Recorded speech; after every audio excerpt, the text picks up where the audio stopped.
Imagine a beautiful afternoon in Trondheim, Norway. And even though it really is way too cold for a soft drink, you decided to go against your better judgment and spoil yourself with a bottle of Shuttle Cola. Man, you haven't had one of these since you were a kid. But despite the fact that you gave the machine your credits, it still won't open the goddamn door. Maybe it's for the best. You wouldn't be able to explain this to your calorie tracking app anyway. But still, just one taste of childhood would have been nice. As you start heading back to the truck, in this surreal area where Nazi submarine bunkers are infused with minimalistic Scandinavian glass architecture. But hey, maybe there's a lesson in all of this. That blowing up everything that brought you here might hurt you more than necessary. And instead, you can use the bad things that happened to you as a foundation and build something useful on top of it. Maybe we should all try to be like Dora 1 here and rise above our setbacks, however gruesome they are. It's kind of beautiful, if you think about it. Just like these Truck Sim Diaries. And in this video series, I record my Euro Truck Simulator 2 gameplay and I use it as a backdrop for my unscripted thoughts on what's going on in my life and the world around me. Sometimes I will have a lot to say. Sometimes I will just comment on the gameplay, and sometimes I'll just be quiet. Either way, I'm glad you're here. So let's hop in the truck and get on with this.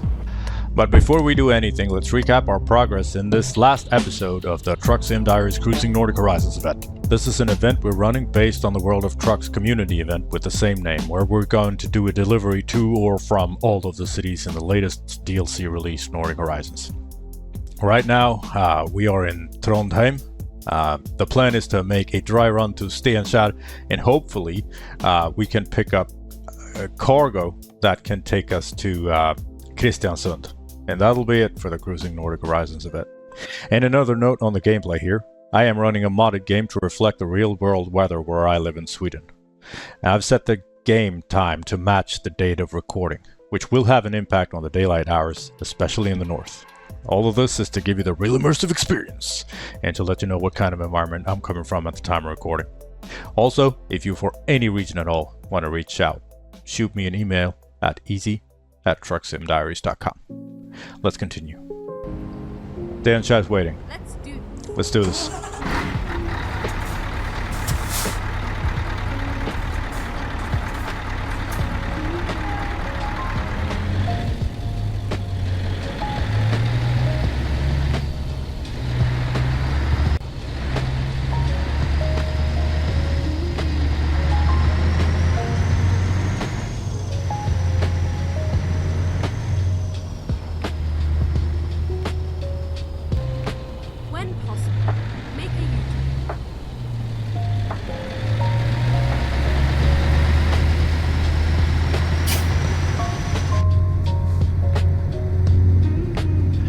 What I was talking about not blowing up, what happened to you is I was referencing this concrete building here with the blue stuff on top of it.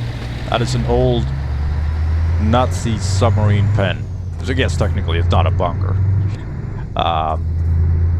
They used to get their Wolfpack submarines in and out of the Atlantic. And after the war, the Norwegians first wanted to blow it up because obviously they wanted to get rid of everything, every trace of the Germans that there ever were. However, the place is too big to, for it to make sense to actually blow it up. And it's too much concrete to just, knock it down in a traditional sense, I suppose. So what they did is they kept, and they built that blue, the blue parts on top of it, and it's used for a bunch of different things now. I thought that was kind of nice. I get I get it that you want to, tear everything down, but if it's useful, wouldn't it be best to just make use of it? Where these Norwegians are getting worse on the road every day. So yeah, we are on the way to Steinkjer on a dry run. it is not very far. It's going to take us about 5 minutes to get there. And when we're there, we're going to look at the world of trucks, external contracts, and see, hopefully we can find a job that'll take us to Kristiansund, and that'll be it for the Cruising Nordic Horizons. If there's not, we're just going to have to take any job from Steinkjer and then go to Kristiansund in some other way. But we'll see. And we are pretty far south now, and we are pretty late into the year. We'll soon be reaching the end of January, so we've kind of survived the 10 darkest weeks of the year. And we need to celebrate that in some way. You know, pat ourselves on the back. Winter solstice was December 22nd. And now the days are getting longer. We get to enjoy, you know, actually seeing what we're doing for a change. And even though there's a lot left to do, like there's still a lot of darkness left, there's still a lot of snow left. Turn right. You know, we need to take a minute and kind of appreciate how far we've come. And I guess that goes for for all of life. Yeah, there's still a lot of hard stuff left, but man, we have done great so far. Please watch the speed. Let's take a moment and appreciate that.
gas station over there.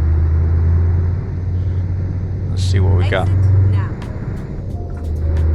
I've been looking forward to finishing these Cruising Nordic Horizons event, if I'm going to be completely honest. It was maybe not, you know, it was maybe not the format for me. Oh, we can't pull over here. Closed gas station. Never seen that before. Anyway, let's pull over here on the curb and take a look at these job listings. All right, so we are here in Steinkjer, and we want to go to Kristiansund. And we'll take a look at these available jobs. Hopefully, we'll find one to Kristiansund, and if not, we'll just got 2 jobs, Kristiansund. That's good. Let's take this wheel loader. Last job. Let's go. Cargo's ready to be loaded. Looks like this guy is gonna let us out, so let's just go.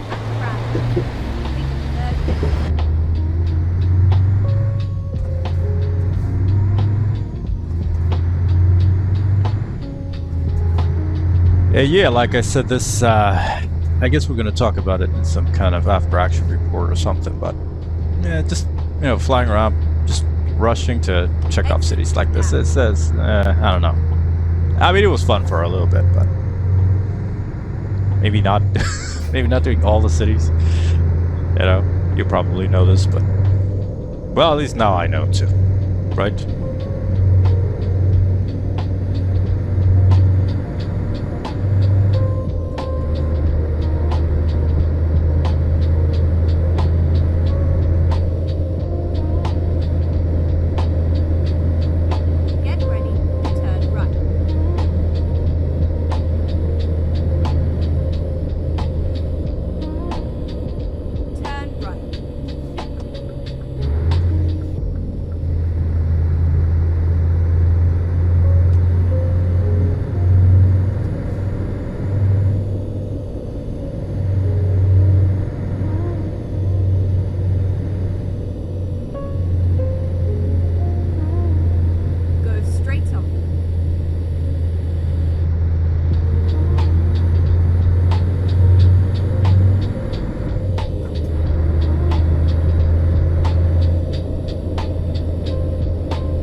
Alright. Let's check off Steinkjer. Unload this cargo. Cargo's loaded. Time to hit the road. It's time to hit the road.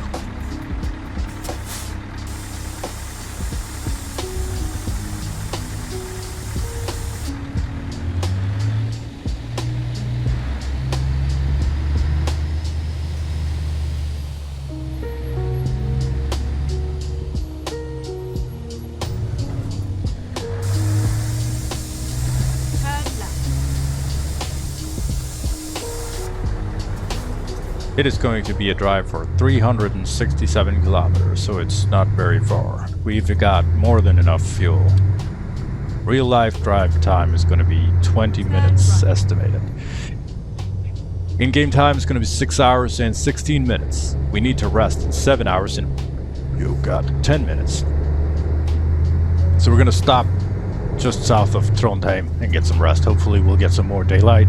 In-game time is 30 minutes past 5, so hopefully we can sleep through the night and get some more daylight. And I've got an early Saturday morning right now. I set the time, I set my alarm clock to get up early, and this is becoming like my favorite part of the week, just getting up early on a Saturday morning. I get up with the kids, they're also up early.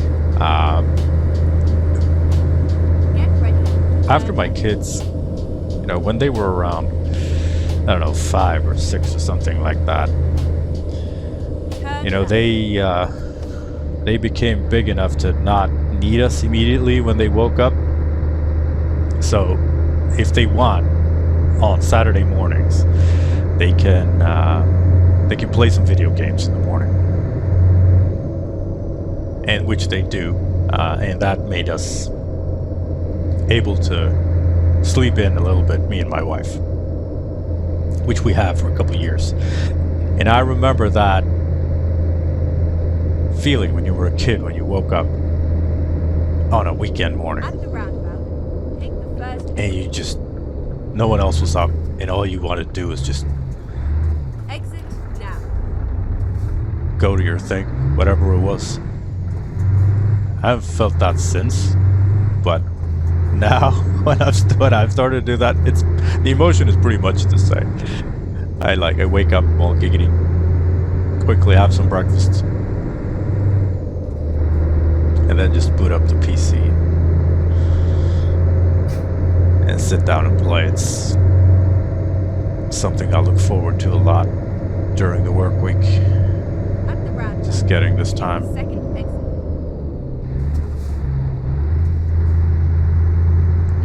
And I've had Exit now. quite the interesting work week. 2 days this week I was working in an apartment where they had a huge fault in their electrical installation.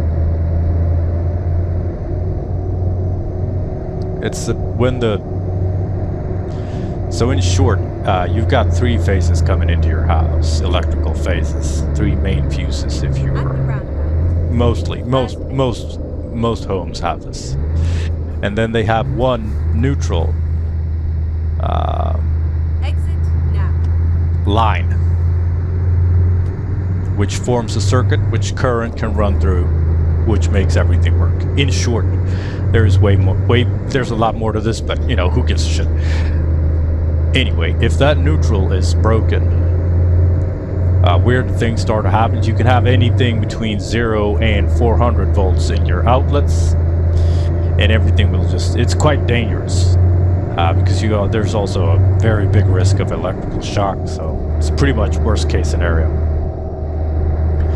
And for reasons unknown, but suspected,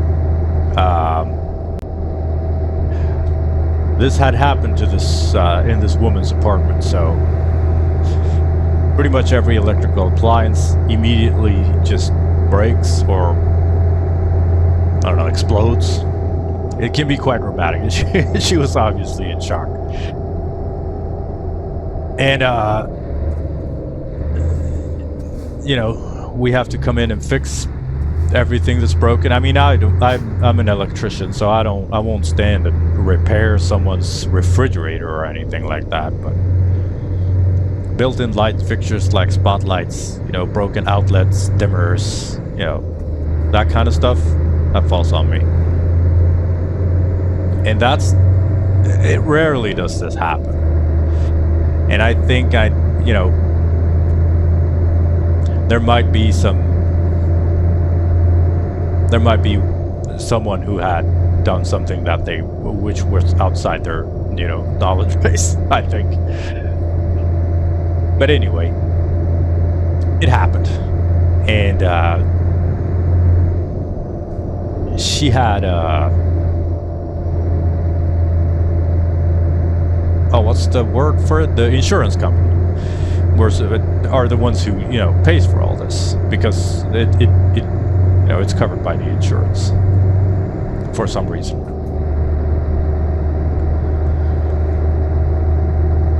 And she had 57 spotlights in her apartment, which her son, we're going to keep getting back to him, had installed. And he, well, like I said, we'll get back to him.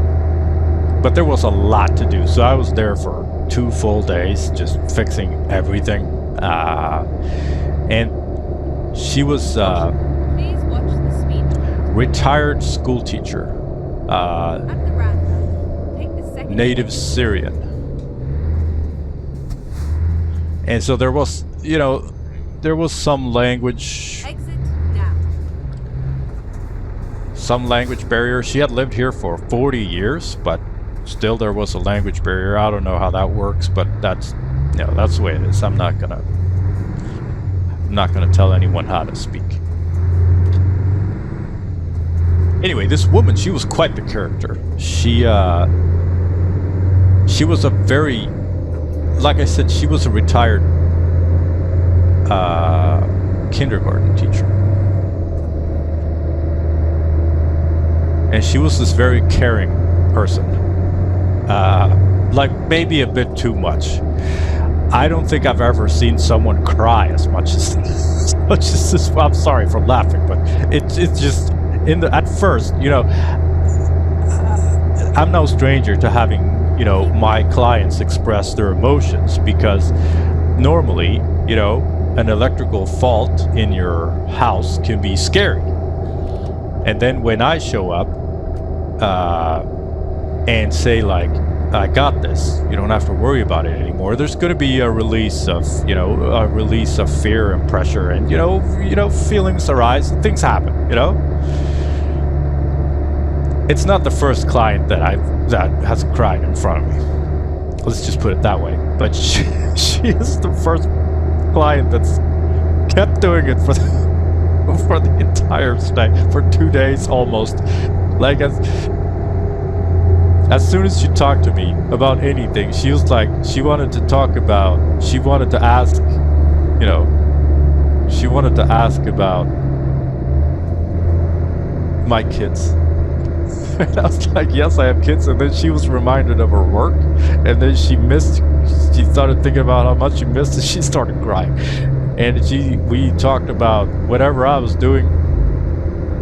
You know, whenever she walked past, she wasn't talking to me the entirety of these 2 days, but there was a lot of talking.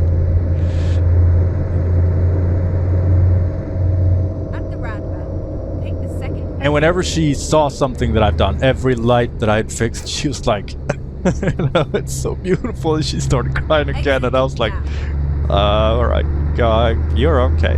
So I comforted her for a little bit. And then she moved on with doing whatever she was doing. So, you know, it was nice. But it was also, you know, things started getting a little weird. You know, after this pattern kept repeating itself. And she was talking about, she wanted to offer me food, and I got 2 things going for me. One of them is my undiagnosed autism, which means that I want things along my pattern. I want to eat the things that I plan to eat, which is not a lot during the workday. I've got my overnight oats. I've got my shakes, like meal shakes, protein shakes, that kind of stuff is what I eat. And I work through, I don't take lunch. I just keep working 8 hours straight, and then I get off early. And I don't want to sit down and eat or have coffee or whatever when I'm at a client's house. One, because I don't really want to get to know them that much. It's fine to chit chat while I'm working, but sitting down it's always like, right, so, I don't know. I don't really appreciate that. So normally I just say no thanks. And also, and I've got this from when I worked security, I don't accept, gifts and offerings. They offer me coffee, I say thank you, but no thank you. And food and fika or whatever.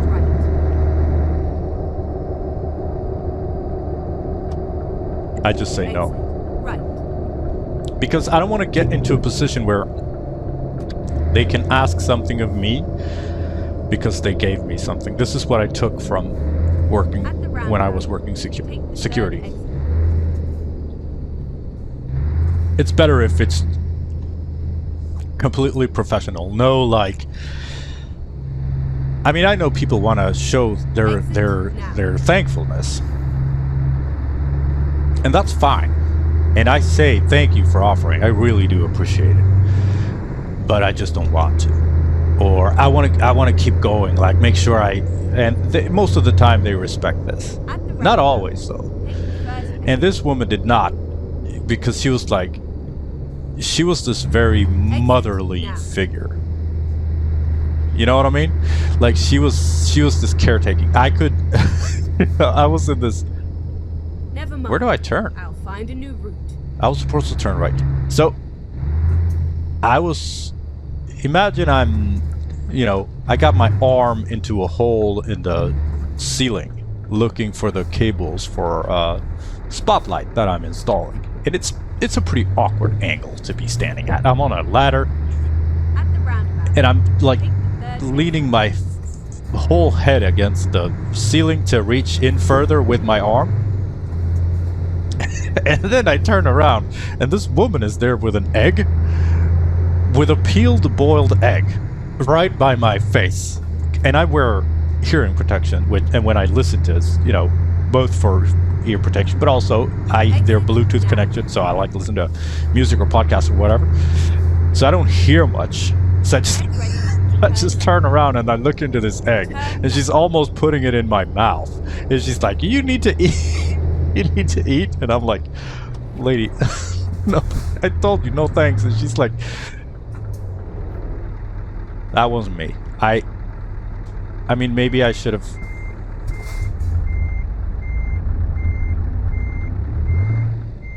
Can I get out of this? Yes, I can. Oh, please let me through. Please don't crash to me. Thank you. So I was like, I don't want. No, thank you. I don't want the egg. And she's like standing there awkwardly, but like, what do I do? What do I do with the egg now? And I'm like, you eat it. I don't want it. It's fine. And this kept going. And she was like, she brought fresh made orange juice, and she brought fresh made beet juice, and she made sandwiches, and she made this, and then she made that. And it just kept, and she brought candies, and she brought coffee, and I said, no thank you, I don't drink coffee. And and at a point she was like, she just came into the room where I was working, just hands just along her side, looking completely defeated. And she's like, "Eric, can I please just offer you something? I feel I need to give you something." And I was like, "No, it's fine. It's fine. I don't need anything."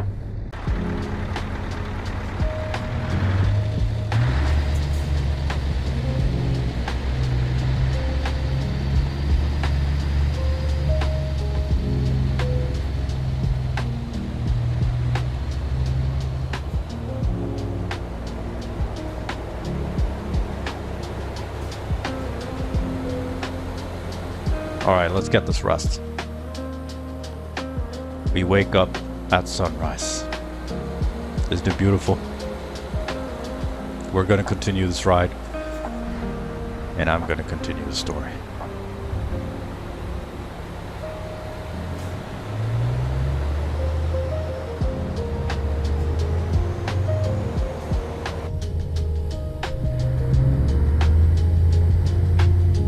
So she was like hurting because she couldn't offer me something. And there is something about the psychology of being offered things and not accepting. I mean, she was obviously from a different culture than I was. She was, like I said, she was Syrian, and she was Christian Syrian. And I don't know the ins and out of Christian Syrian culture. But what I do know from people from for the most part, with people who are from that region, Middle East or whatever you want to call it, they oftentimes have, their culture oftentimes have a stronger emphasis on, you know, being a good host and offering, you know, visitors this and that, food, comforts, whatever. And she was very much like this because she was almost in physical pain that she couldn't offer me anything, so I had to accept a cup of tea. But she didn't stop there. She like all through this entire stay, she just kept offering me things. And it turned really weird, especially when I was done with the job and I was leaving, because I could tell that she obviously you know, she got more and more emotional the entire 2 days that I was there. And I knew that me leaving was going to be like a big deal or whatever. And it very much was, because when I was done, she you know, she grabbed me by the arm and she was like, "No, you must come here and, you know, you must stay." And I was like, uh-oh. I kind of had a feeling that this was coming, but because all through the, like, she grabbed my arm and pulled me into the kitchen. It was like, "I'm gonna make you sandwiches, you need to stay." And I was like, "Lady, I need to go." Because I was going home, you know? And all through this day, there were a couple things that, you know, I saw some little red flags here and there. You know, her behavior was a little awkward, to say the least, you know, but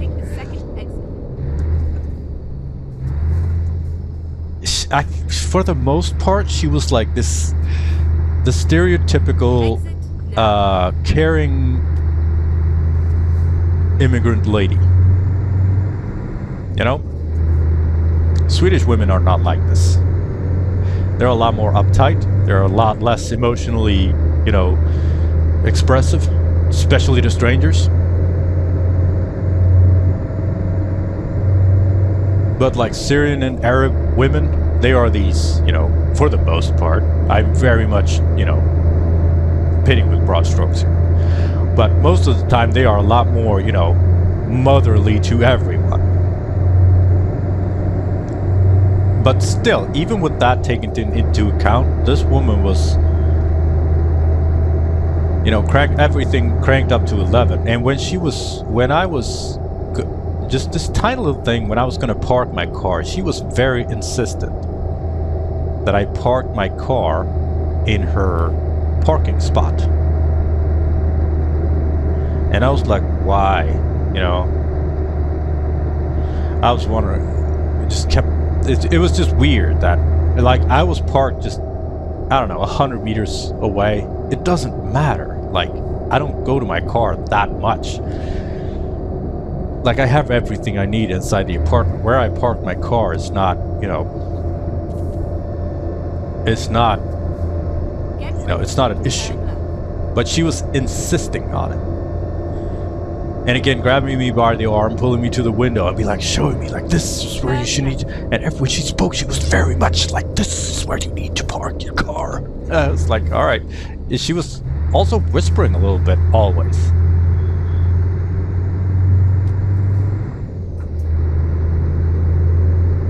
But, you know, that's fine. Except that, you know, after a while, everything started to be little red flags, you know? Because when I was done with the first day, and I'm packing stuff into my car, a man comes out from, well, he comes out of nowhere. I don't really know where he kind of spawned, but all of a sudden he's by my car, and he's like, who told you to park here? And I was like, a client, because I don't want to, you know, I don't know who he is asking questions. And he was like, what client? And I'm like, a lady that I was working at. Where are you working? This is my parking space. And I was like, oh, all right. And I was like, he was a little aggressive. Not much, but a little. He was looking to argue. Or at least he had his defenses up. He was like, yeah, I was gonna call the parking guards, parking meter, whatever. And I was like, I need to de-escalate this right now. So I was like, I am very sorry. I did not know. I was acting in in faith, and I should not have. And I apologize. I did not mean to upset you or cause any trouble for your day. I'm going to be out of here as soon as possible. And the next time I'm here, I will definitely use the, you know, designated visitor parking. And like, it was another weird thing. Is like, he was super aggressive. And as soon as I said that, he just melted and just switched faces into this really kind person. He's like, oh. Well, and then he said, now we say hello, and put his hand out in a fist bump. And I was like, all right, fist bump. And he was like, good, we are friends. Goodbye. And he just left. And I was like, I didn't think of it much at the time. I was like, that was a fucking weird guy.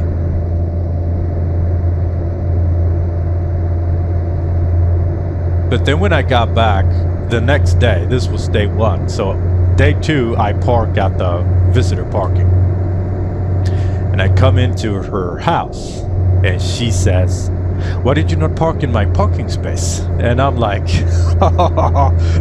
lady, because when I did, some guy came out and started arguing about it, and I just don't want any trouble. Like, I just don't want any trouble at all. I don't want any trouble with you. I don't want any trouble with him. And he's like, really? What did he say? Word by, he said it was his parking spot. And she was like, word by word. And I was like, oh, they know each other. There's a connection here. So I told him about our interaction, and she was like, Dad, I saw you two. And I was like, oh, then why did you ask, you know? That is my ex-husband. And I was like, oh, great. And he lives in the next room. Like, her apartment has this rental. A part of her apartment is for rent. And her ex-husband lives in there.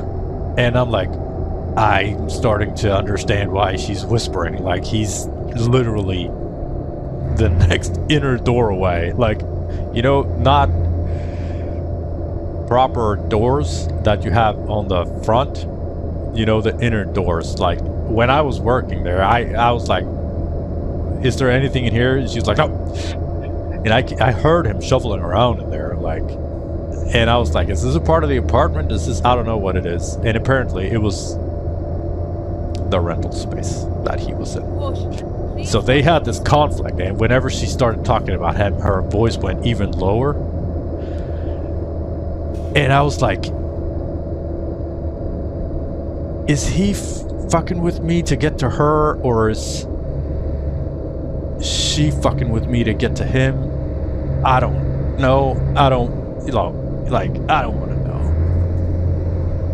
I just don't want any trouble. I just want to get, at this point, day 1, I was already exhausted. And day 2, I was like, I just want to get out of here because this is rubbing me the wrong way.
Alright, let's take this boat ride.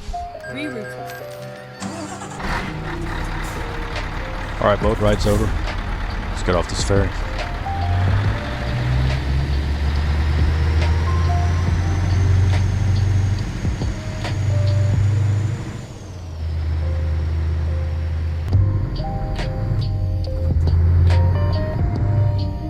So yeah, it turned out I was in the middle of this internal conflict, and after she kind of, I don't know, came out with them having fucking whatever was going on there, you know, he was a part of every story that she told me after that about, you know, what a bad guy he was. And I don't know, I don't have skin in the fight. I don't care.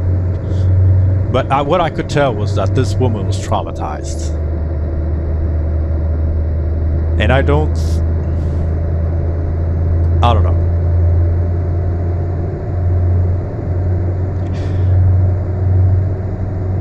I don't know what's what.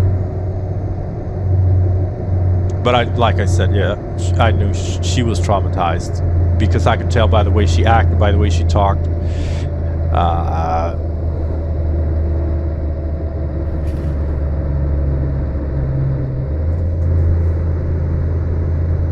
You know, was it all through this?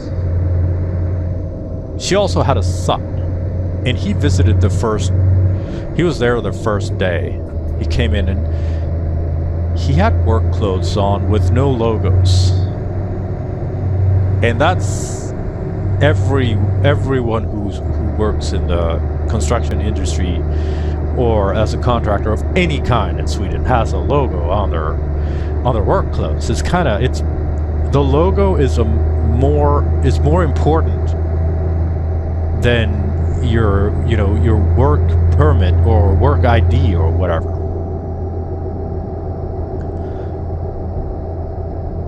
Because it's kind of what guarantees that you're not full of shit. And this guy, he didn't have any logos on him, and I could tell that he was full of shit. Because he tried to sound like he was in the know. I don't know what was up with that guy. I don't know why he was there. I could kind of gather that he was the one who had made the electrical installation in the first place with all the spotlights that had broken. The fact that the spotlights were broken wasn't a big deal. Like their transformers were shot when the voltage spiked, and that's just. It is not weird at all. Like whomever made the installation would have their spotlights shot if the neutral was interrupted. Let's just put it that way. And I don't really know what the deal was with him. He was this very loud person, and he was standing way too close to me when he was talking. So I was like, you know,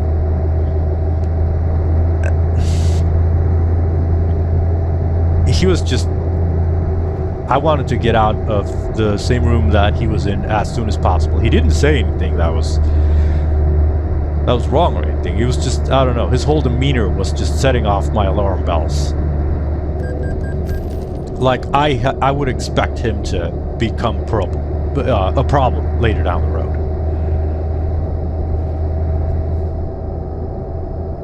And whenever he was around, the mother was completely silent. And as soon as he left, she kind of came out of her shell and started, you know, talking again. Also, there was a daughter who lived in the apartment. And she was asleep until like 2 in the afternoon. And they were both these kids, the son and the daughter, they were both in like their 30s or something. Like, it wasn't just kids, it was adults. And this daughter came out of her room, like, she didn't look weird at all, but the lady said that she lived in her car, and then she had moved back in there. And I was like, at that point, I was like, I don't know how much more of this story I can take. Because everything is, you know, everything is a crisis. Everything is like, you know, she needs help with everything. And what I found so strange was that as I was fixing things that were broken from the neutral disconnect, which made the voltage spike and which made everything break, you know, it's a part of my job to be like, I look around and I see everything else a part of the electrical installation, like light fixtures, how they are installed, the status of the outlets in the room, the status of the light switches in the room, and everything was like in poor shape. Outlets were just hanging by the wires, which in and of itself is a reason to call an electrician. Obviously she has... Oh, hold on. Need to honk the cops, I'm sorry. You know, the area was a substandard area, like low income area. Everything's in bad shape, everything is worn down. So I get that there's no money, and she kept like bringing me by all these things that also needed fixing.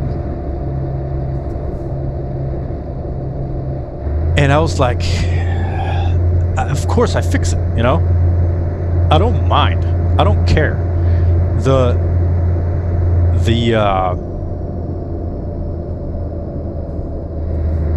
insurance company, which is a word I keep struggling with every time I'm going to use it apparently, they pay for my time.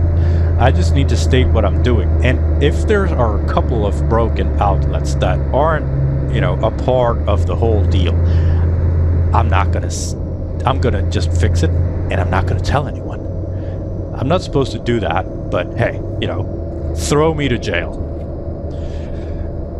Because of course I'm gonna take care of it.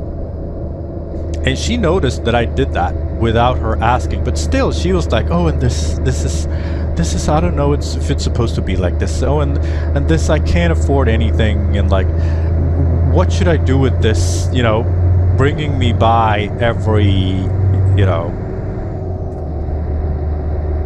every part of the apartment that needed fixing. And I fixed it, of course. Like, I'm not gonna leave dangerous things hanging around. And if she wants me to fix it, you know, I don't mind, I'll fix it. If there's time, I can take care of it, no problem. But it was just that this way of, she wasn't asking me to do anything. She was just kind of hovering around it, just trying to see what happens. And it was a little bit, you know, I was like, I started to question, like, what's going on here? What's real of all these stories that she's telling me, you know?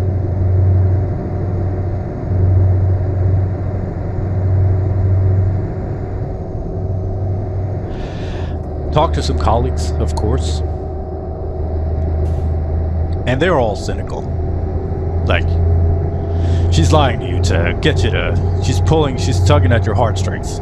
Because I have, I have very grippable heartstrings, so it's not hard to tug those. And they were like, yeah, she's playing you. And I'm like,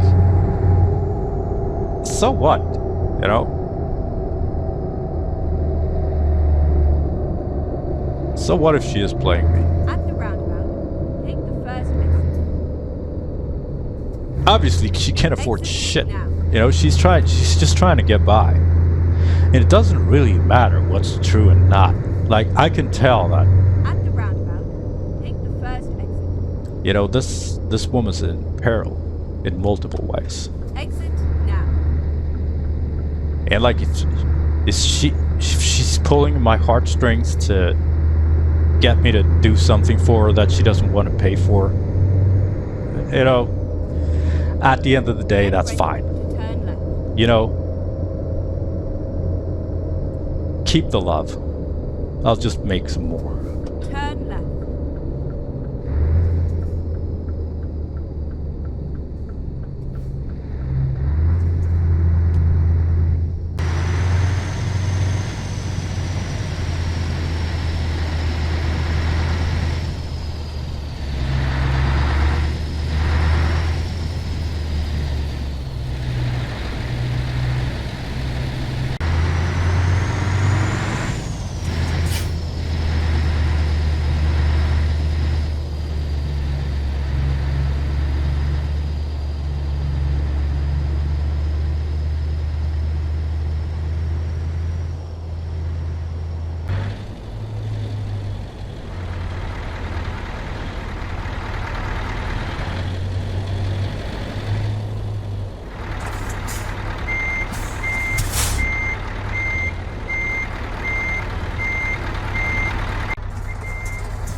Let's unload this cargo, check off Kristiansund, check off all of the cities in the DLC release, Nordic Horizons.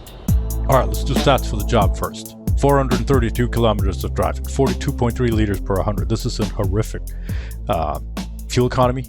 I don't know what happened. We were pulling 21 tons of wheel loader. I guess maybe the hills? I don't know.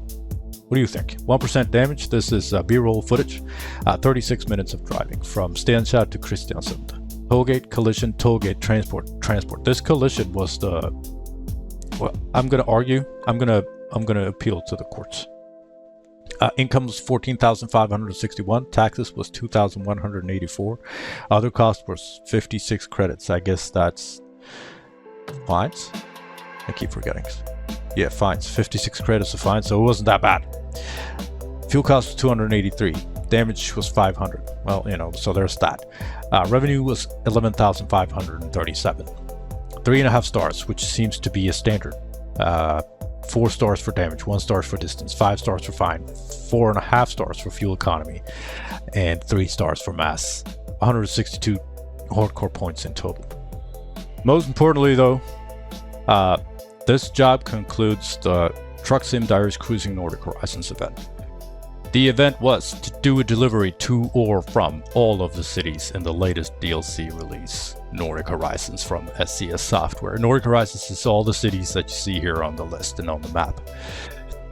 And like I've been alluding to during these episodes, I think that this was fun at first, but it was way too much, and I felt that we were just burning through this beautiful DLC release. And just burning through these many cities in this short of a time, it really does do much for me. I want to, I want to go slower than this. So moving forward, I don't think we're going to do any major cruising events. Maybe we'll do it just to get the items. We'll kind of see what the future brings. What I do know is that I am so very much looking forward to getting back to the contracts, which is the bread and butter of how I drive how I play Euro Truck Simulator, and kind of how I format this channel. So I got this great new contract set up that we're going to dig into in the coming episodes. So thank you, Cruising Nordic Horizons. I don't think we're right for each other. And whether you're here for the trucking, the talking, or whatever, thank you so much for taking the time with us. I really, really do appreciate it. It means a lot.